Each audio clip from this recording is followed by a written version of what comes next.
neewuunya omuntu ow'enjawulo oyo atafuna kibeera noba okitegeera nga buli budde nemusobya lero nemusobya ekya nemusobya luli nenaasigala nga agamba Giovanni wange since day one nze muntu mukulu tayavuyawa emmotoka ye nga ngitumiza leero nadamu nanga bavuga awo jayiga avuga nga netamanyi nti nali nvuze ne ku motoka oba kiwena ngamba vuga mu tayimu eyo ye muntu y'omu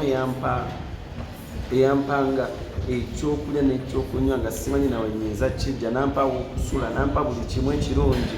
nsobole okubeera nga ndi wamu n'endongo kati ebintu ngaebyo nga abantu bange tekuli asobola bikola abula leero ng'ate bo bakolaga nti bakola ki baagala balaga nti bwoba tolabise bo ne balumwa nnyo ne banyiiga nnyo nga naye ate ye musajja wattu eyanzijja mu ttosi nga bo bandeseeyo kasobodde kubeera nga anyiiga oba oliawo oba okitegeera yammaliramu sente ze zaataali mwana we yanteekamu buli kimu zaataali mwana we nampa ennyumba nampa buli kimu zaataali mwana we nampa emmotoka nzaataali mwana we bw'oba gwe ddala ddala kirowoozeeko kakati agenze n'akugamba byonna bye wajja nabyo n'atunyonnyola engeri gye wajjamu olowooza si yessaawa nammwe okale nga oli wanagamba nti okumwagaliza nammwe si yessaawa gye mwagaliza omwagaliza essaawa ife tetulina kye tusobola kugamba nti nno oba twagalize mukulu lutaaya wabula kimu ffe tumusabira mikisa tumusabira kweyongera kubaawo tumusabira kweyongera yakwate ne ku balala oba oli awo oba okitegeera kuba katonda yamwagaliza yagaliza dda tulina kwongera bwongezi kusaba ssaala beerawo mukama katonda muwe kino tomujuliza tomuleka kukaaba tomuleka kulumwa tomuleka kuyita mu mbeera ya bulumi oba okitegeera bwe kityo tulabye abayimbi bangi bajja babaselebratinga mulowooza sike kaseera nawe muselebratinga omukulu ekyo kijja kujja mu tayimu yakyo bino tetwagala kukaka nze ni musajja tayagala kakambeera obudde buno sijja kugamba nti tugenda mu celebratinga leero oba nkya wabula nze n'okubeera obeezi nga ndi waali I feel like I'm celebrating him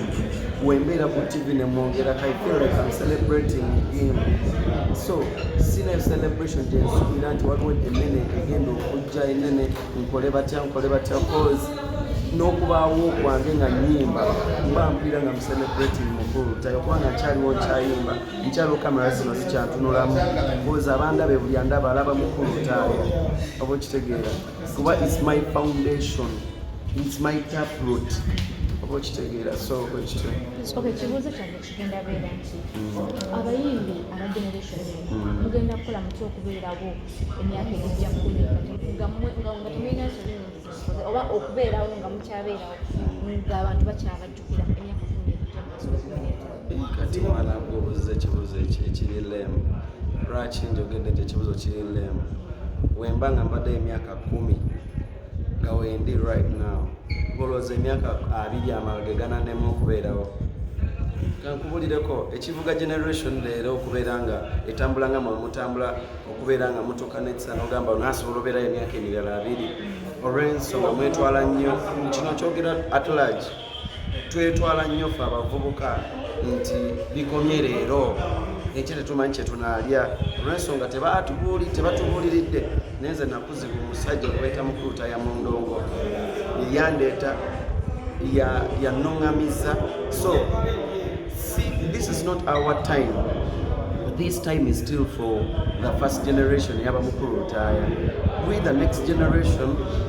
tulina kukwata mpola nga bano we bafuluma ffe bwe tukola ki bwe tumeruka emiti bwe giba nga gikyali mu kibira nga gyegikyakwatiridde gino emito tosobola kugamba muto onaabeerawo otya ng'ate ondaba ndi mu kkula okitegedde kyetegeeza am growing siri musajja mukulu myaka 10 am growing am like 15 abula ombuuza ebibuuzo ebyabasajja ab'emyaka 10